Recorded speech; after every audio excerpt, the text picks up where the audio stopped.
So there's nothing else in nature or in our man-made environment that can do what a tree can do. A tree can sequester carbon, a tree can mitigate stormwater runoff, a tree can provide shade, but also a tree can create a cooling atmosphere more effectively and efficiently than a man-made structure can.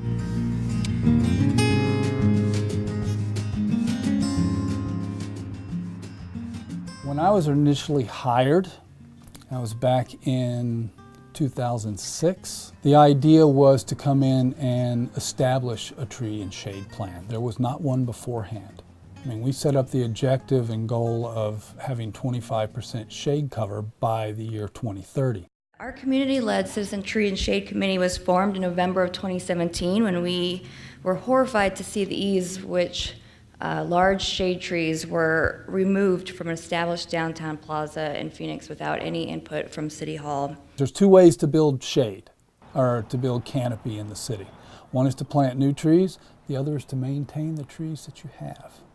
So right tree, right place is about identifying the right appropriate tree for its environment.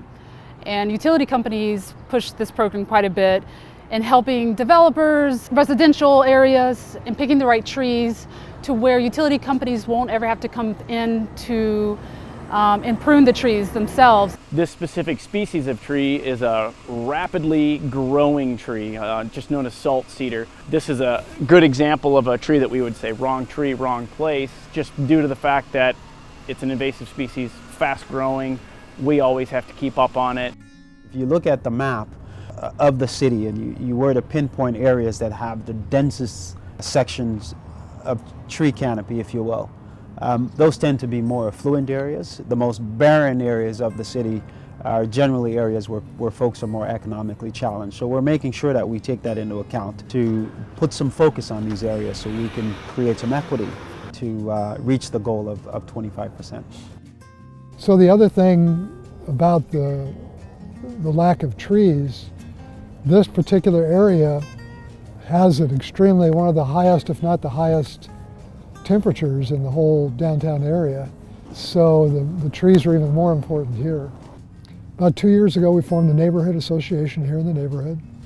And our first big project was to plant 35 trees. We got a grant from the Neighborhood Services Department to plant shade trees.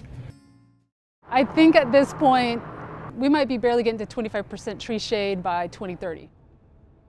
I'm not a pessimist, I think realistically, because there has not been any increase in tree and shade canopy since the implementation of the Tree and Shade Plan in 2010.